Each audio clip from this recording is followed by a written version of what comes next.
I have discovered the key to winning Zwift races. I just finished the after-party race series, and I placed third in one race while I won all 4 of the other races. I podiumed in all 5 after-party races.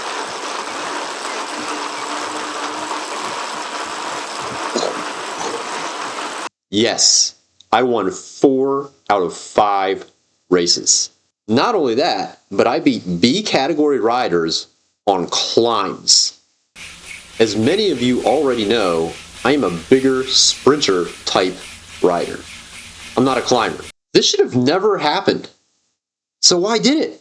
While endurance certainly helped me get to the important parts of the races with energy in store, having a large aerobic base is not the reason I won those races. A quick pre-race Zwift power scan showed that my 20-minute power ranked low compared to my competitors in these races. No, it wasn't endurance. The reason I won these races is because I had a better anaerobic capacity than my competitors.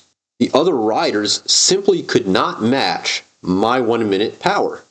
It was ultimately my ability to maintain high watts for a short duration of time that separated me from my competitors and allowed me to win these races. Here are my Zwift power results sorted by 20-minute power with my best performances at the top.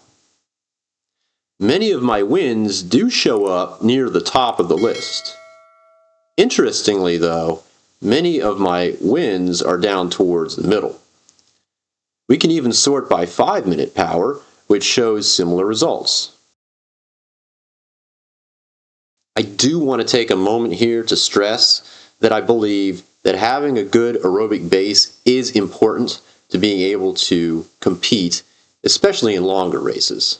If you make it to the final sprint with the pack, but do not have enough energy left to engage your 1-minute power, then your chances of winning are greatly diminished. So yes, endurance is important. But again, endurance is not the reason I won those races. Let's take a moment to sort my race results by 1-minute power. All of my wins are at the top. Sure, having good endurance did put me at the bottom of the climbs during these after-party races with the pack. A good 3 to 5-minute power was required to put me into solid position for a final sprint. But my 1-minute power, along with my 30-second and 15-second minute power, is what allowed second minute. Okay, are you kidding me right now? But my 1-minute power, along with my 30 and even 15-second power, is what allowed me to accelerate into another gear and secure victory. Let's take a look at some examples. For stage 1, I encourage you to go back and watch this video for an exciting race that shows me overcoming a lot of adversity to end up on the podium. I engaged 1-minute to 30-second power twice in order to secure victory in this race. Unfortunately, I botched up the recordings for stage 2.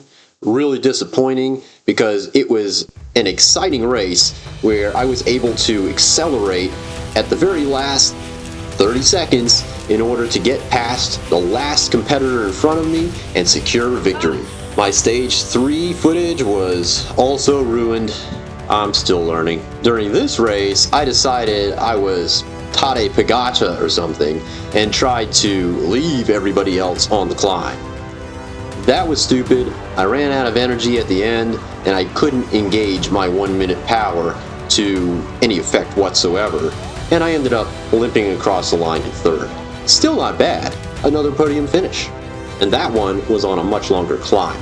For stage 4, there were a lot of ups and downs before we ultimately reached the finishing climb. During this race, having a high 1-minute power was again critical to my ability to win. This was a much shorter climb. There were a couple guys who were getting clear of the bunch. I had to engage my power to keep them close enough to where I could explode past them with a big final sprint. I was able to make up a 4-second deficit during the closing moments of this race in order to win. This was a relatively short effort. It took just about a minute of high-intensity cycling to put me into position for this moment. Here I go into attack mode, understanding that the wind will slip away if I don't make a move now. With 30 seconds left, I lift my pace into a maximal effort, which launches me past Di Pietro and Paulson for the win.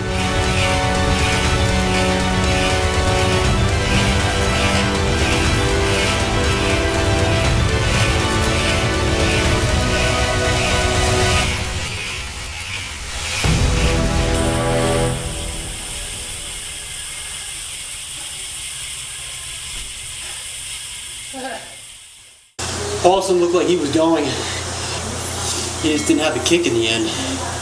He couldn't match my kick. For stage 5, we were challenged with a much longer climb on the Hell of the North route.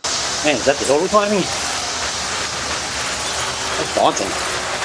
The race started slowly, requiring very little aerobic ability. It felt like Zone 2 work to me. This is Zone 2 world, man. Dude, this is a long time. Are we already in energy saving mode here? Climb?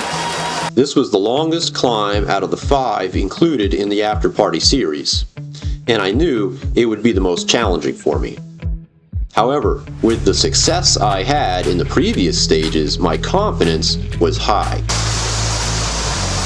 One time I got 3rd place. I led out the climb. Not doing it this time. Staying right here. I was also very motivated to place on the podium, thereby securing podium finishes in all 5 of my After Party stages. I knew I had to have a strong 5-minute effort if I wanted to have a chance to win at the end. I also knew that if I was with the front riders near the finish line, I would have the chance to employ my top-end power to propel me past the other riders. The pack stayed together until the climb, as well as during the climb. This was a very strong group, with 8 riders approaching the finish line together. This is where selection happened. Riders who were not able to lift their power above 5 watts per kilogram were distanced first.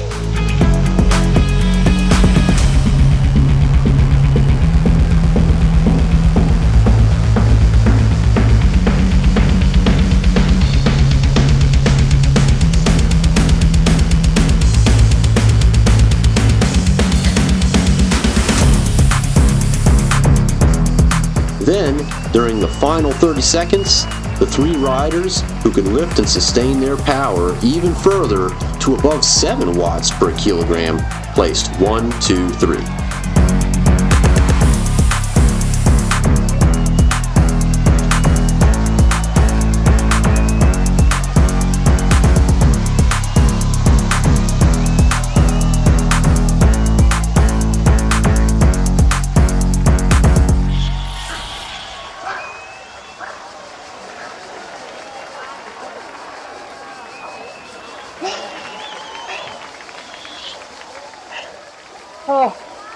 The after party was eye-opening for me. It clearly portrayed to me the importance of having a high 1-minute power in order to compete for the win in Zwift races. Sure, endurance is important for cyclists, especially as the races get longer. But during many of these races, the pace wasn't that high early on. I'm not thinking he wants to push. I think it's a pretty slow pace. Oh, he's pushing. It's not going to be very done at all. It didn't require a high 20-minute power. It required a good 3 to 5 minute power in order to position me so that I could engage my 1-minute power for the victory. That does it for this video. I do want to say thank you to my mother for providing me advice. She pointed out, and was very much right, that my angle was not very flattering during one of my previous videos. I also want to shout out to Riz for giving me some good feedback on my audio. He suggested that I upgrade my mic, which I have done. I think that is helping my videos immensely. Thanks, Riz. Finally, I want to take a moment to say thank you to everybody who has subscribed to my channel, as well as the countless folks who have liked my videos, commented on my videos, and are making this an interactive community. I really love it. I've got more great content on the way, so until then, thanks for watching, and ride on.